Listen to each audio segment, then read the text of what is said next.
भाजपा का घोषणा पत्र मोदी की गारंटी टैगलाइन के साथ जारी किया गया है। मोदी की गारंटी शब्द का इस्तेमाल बीजेपी लोकसभा चुनाव की शंखनाद से कई माह पहले कर चुकी है। बीजेपी ने अपने घोषणा पत्र में कई अहम वादे किए हैं, जिसमें UCC, one nation one election, महिला सशक्तिकरण, युवाओं और गरीबों का उत्थान प्रमुख है। देखिए इस पर हमारी खास रिपोर्ट।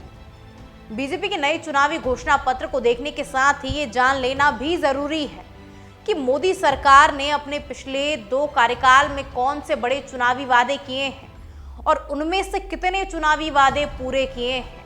हम यहाँ पर उन वादों को दिखा रहे हैं जिन्हें मोदी सरकार ने साल 2014 और 2019 के लोकसभा चुनाव में किए थे और वो पूरे हो चुके हैं। चलिए मैं आपको कुछ पॉइंट्स के माध्यम से समझा देती हूँ कि आखिर हमें तीसरी बार भी मोदी सरकार को ही क्यों लाना चाहिए। सबसे पहले हम राम मंदिर की बात कर लेते हैं। भाजपा ने साल 2014 और 2019 दोनों घोषणा पत्रों में अयोध्या में राम मंदिर के निर्माण की बात कही थी और सुप्रीम कोर्ट के आदेश पर निर्भरता की बात कही थी। साल 2014 में बीजेपी ने कहा था कि भाजपा अयोध्या में राम मंदिर के निर्माण की सुविधा के लिए संविधान के ढांचे के भीतर सभी संभावनाओं का पता लगाने के लिए अपना रुख दोहराती है। साल 2019 के घोषणा पत्र में भाजपा ने कहा था, हम राम मंदिर पर अपना रुख दोहराते हैं, हमें संवैधानिक ढांचे के भीतर सभी संभावनाओं का पता लगाएंगे और अयोध्या में राम मंदिर के शीघ्र निर्माण की सुविधा के लिए सभी आवश्यक प्रयास करेंगे।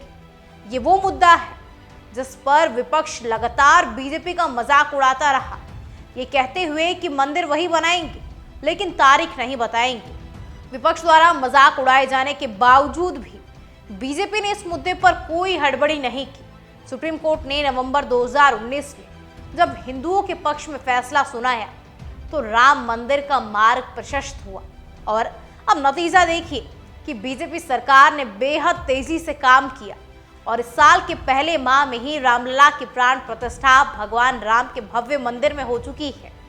वहीं अगर हम बात करें सड़क और राजमार्ग की तो 2014 के घोषणा पत्र में भाजपा ने पूर्वोत्तर और जम्मू कश्मीर में विश्व स्तरीय राजमार्ग, तटीय राजमार्गों और बेहतर सड़क बुनियादी ढांचे की बात की थी।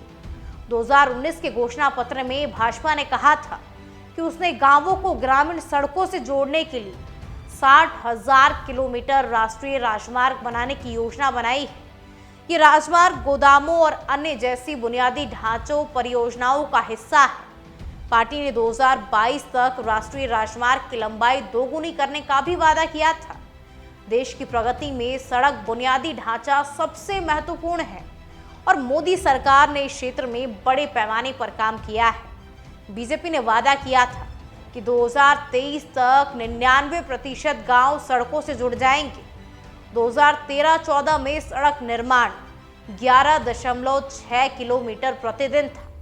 उपलब्ध आंकड़ों के अनुसार उस अवधि में केवल 4,300 किलोमीटर राजमार्गों का निर्माण किया गया था। हालांकि मोदी सरकार के सत्ता में आने के बाद गति तेजी से बढ़ी और 2022-23 में ये 28.3 किलोमीटर प्रतिदिन पहुंच गई। अगर कुल निर्माण की बात की जाए तो जुलाई 2023 तक ये 91 किलोमीटर प्रतिदिन की दर से 7,42,398 किलोमीटर थी। मार्च 2014 तक कुल सड़कें 80 किलोमीटर प्रतिदिन की दर से 3,81,393 किलोमीटर थी। 2014 के आंकड़ों की बात करें तो ये 28.3 किलोमीटर अधिक राजमार्गों के औसत दैनिक निर्माण का अनुवाद करता है, जो 143% की पर्याप्त वृद्धि दर्शाता है। और अगर हम बात करें make in India in defence की तो बीजेपी के साल 2014 और साल 2019 दोनों घोषणा पत्रों में रक्षा क्षेत्र में मेक इन इंडिया की अहम जगह थी।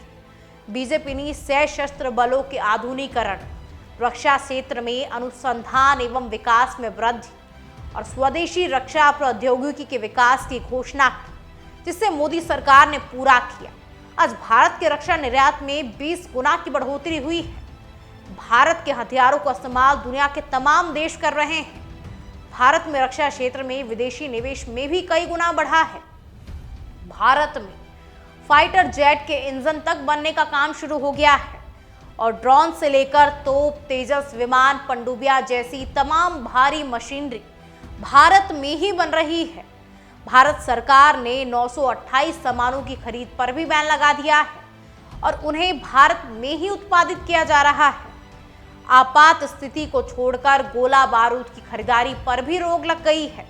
इसके अलावा कई परियोजनाएं जो वर्षों से रुकी हुई थी, मोदी सरकार के तहत वो भी तेजी से आगे बढ़ी। इसके अलावा भी बहुत से ऐसे कार्य हैं जो मोदी सरकार ने किए हैं। इस पर आपकी क्या राय है? कमेंट सेक्शन में बताइएगा जरूर। तब तक ऐसे ही राष्ट्रवादी विचारधारा से जुड़े प्रत्येक मुद्दों के अपडेट के लिए हमें लाइक, सब्सक्राइब और शेयर करना ना भूलें और जुड़े रहिए भगवा न्यूज नेटवर्क के साथ।